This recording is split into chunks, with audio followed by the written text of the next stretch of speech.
नमस्कार बंधुओं, रेकी प्रथम चैनल के इस कार्यशाला में आप सभी का अभिनंदन, वंदन और स्वागत है। पिछले वीडियो में हमने देखा कि ऑरा की जांच के लिए एक यंत्र प्रयोग किया जाता है जिसका नाम है ऑरा स्कैनर। दो मेटल की छड़ें होती थी जो पहले सिरे पर 90 अंश पर झुकी हुई होती थी। हम उनको इस हाथ से लेकर और उस व्यक्ति के पास जाते थे और जहां पर उसका बाहरी ऑरा होता था वो अपना फैल जाती थी। इस तरह से मैंने जांच करने की विधि ऑरा स्कैनर से बताया था। पिछले वीडियो में हमने चर्चा की कि 7 अंतःस्रावी ग्रंथियां इससे मानव शरीर पर स्थित होती हैं और उन पर चक्र स्थित होते हैं 7। उन 7 चक्रों के बारे में चर्चा की थी। आज हम ये बताने वाले हैं कि अगर ये चक्र विकार युक्त हैं, चक्र ठीक नहीं है, चक्र जागृति अवस्था में नहीं है, तो आखिर हम उसकी जांच कैसे करेंगे। तो जांच करने के लिए भी एक यंत्र होता है रेकी में जिसे चक्र स्कैनर कहते हैं। चक्र मापक यंत्र चक्र स्कैनर, ये है चक्र स्कैनर है।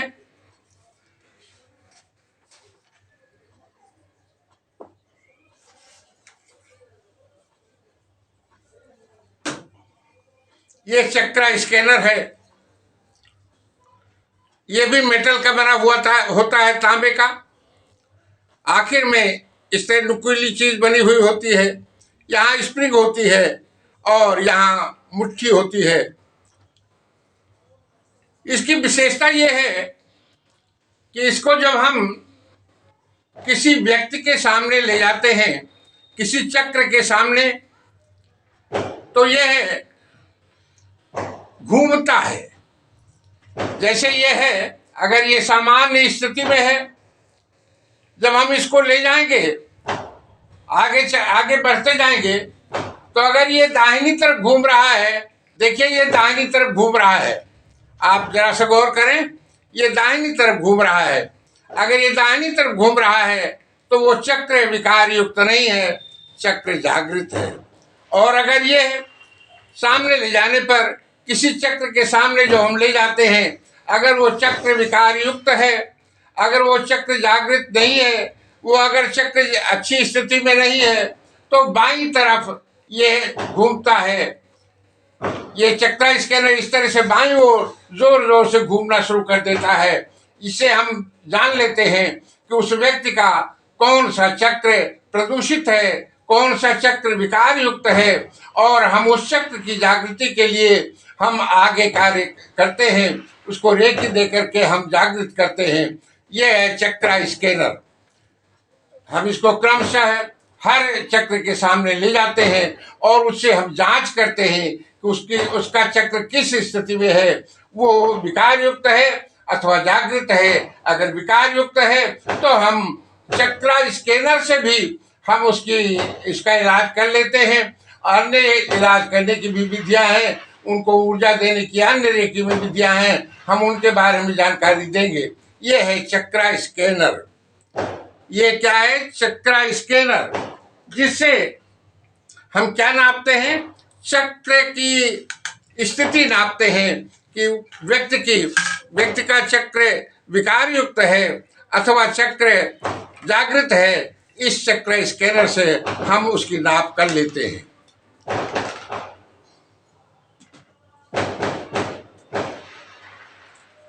आखिर रेकी की बात बार बार चर्चा आई है। अभी रेकी की तो शुरुआत ही नहीं की गई। रेकी शब्द क्या है? एक गॉड पावर है, ईश्वरीय ऊर्जा है, ईश्वरीय शक्ति है। हम उसी रेकी को अपने हाथों में, हथेलियों में लेकर के, और हम इससे ऊर्जा दे करके और मानव के चक्रों को जागृत करते हैं या उनके अंगों को जागृत करते हैं। रेकी के कार्य कौन कौन से हैं? तो रेकी के दो कार्य कहे जाते हैं मुख्य रूप से। पहला कार्य तो यह है कि जो नकारात्मक ऊर्जा है, रेकी से ऊर्जा देने पर वो नकारात्मक ऊर्जा सकारात्मक ऊर्जा में बदल जाता है। रेकी का पहला कार्य क्या है? रेकी का पहला कार्य है कि जो नकारात्मक ऊर्जा है, जब हम उसको ऊर्जा देते हैं तो वो नकारात्मक ऊर्जा सकारात्मक ऊर्जा में बदल जाता है। नकारात्मक ऊर्जा को सकारात्मक ऊर्जा में बदलने का कार्य रेकी करती है। दूसरा कार्य क्या है? ये जो मानव शरीर है, ये पार्थिव तत्व से बना हुआ है। मानव शरीर जो है ये पार्थिव तत्व से बना हुआ है। एक तत्व और है जिससे ये बना हुआ है, और वो है ईश तत्व। पार्थिव तत्व और ईश तत्व। ईश तत्व क्या है? जो आसमान से आता है, आकाश से आता है। पार्थिव तत्व क्या है? जो पृथ्वी से ये तत्व आता है। पार्थिव तत्व पृथ्वी से आता है और ईश तत्व आसमान से आता है। इन दोनों का संतुलन करके रेकी, इन दोनों को संतुलित करके रेकी और मनुष्य को स्वस्थ रहने का कार्य करती है। रेकी का दूसरा कार्य क्या है? ये मानव शरीर प्रमुख रूप से दो तत्वों से बना है। पहला तो पार्थिव तत्व और दूसरा ईश तत्व। ईश तत्व ऊपर से आता है और पार्थिव तत्व नीचे से आता है। इन दोनों तत्वों में संतुलन स्थापित करके और मनुष्य को, मानव को सही ढंग से जीवित रहने का, सही ढंग से जीवन प्रदान करने का कार्य रेकी करती है। पहला कार्य नकारात्मक ऊर्जा को सकारात्मक ऊर्जा में बदल देना। दूसरा कार्य ईश तत्व और पार्थिव तत्व में संतुलन स्थापित करना, जिससे कि मानव ठीक ढंग से अपना जीवन निर्वाह कर सके। ये दो प्रमुख कार्य हैं रेकी के। अब हम बताएंगे कि रेकी के कोर्स कौन कौन से हैं।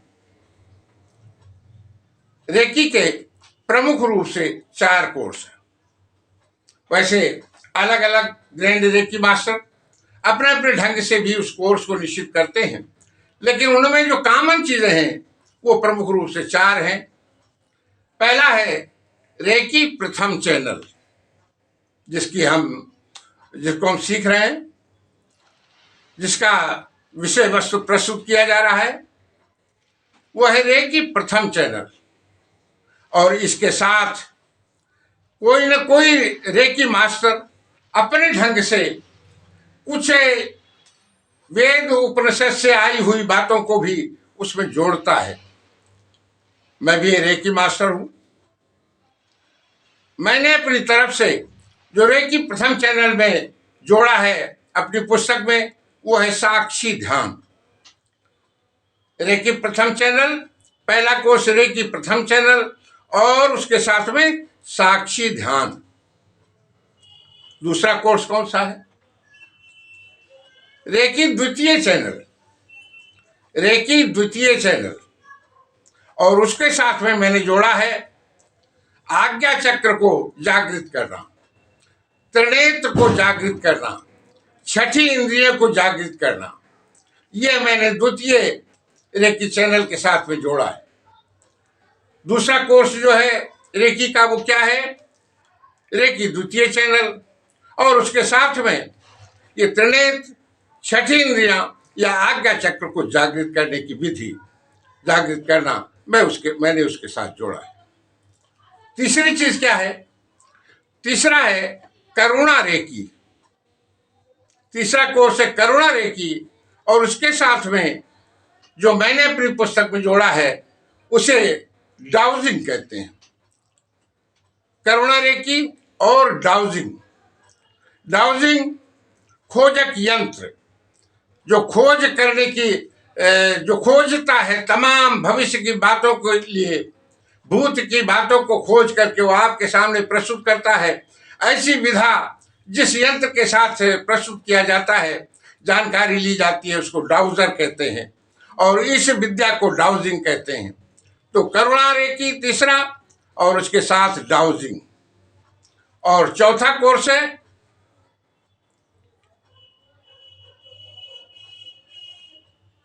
हीलिंग और सर्जरी, साइकिक हीलिंग और साइकिक सर्जरी।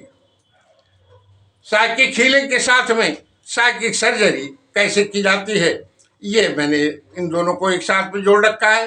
ये 4 कोर्स हैं और फिर इसके बाद जो कोर्स है वो आगे रेकी मास्टर और ग्रैंड रेकी मास्टर के लिए है। उसके गहराई में आपको नहीं जाना है, लेकिन इन 4 की का अध्ययन हम इस रेकी में करते हैं। पहला रेकी प्रथम चैनल, द्वितीय और उसके साथ साक्षी ध्यान, दूसरा रेकी द्वितीय चैनल और उसके साथ त्रिनेत्र का जागरण, और तीसरा करुणा रेकी और उसके साथ डाउजिंग, और चौथा साइकिक हीलिंग और साइकिक सर्जरी। आज के इस वीडियो में बस इतना ही। धन्यवाद। जय हिंद।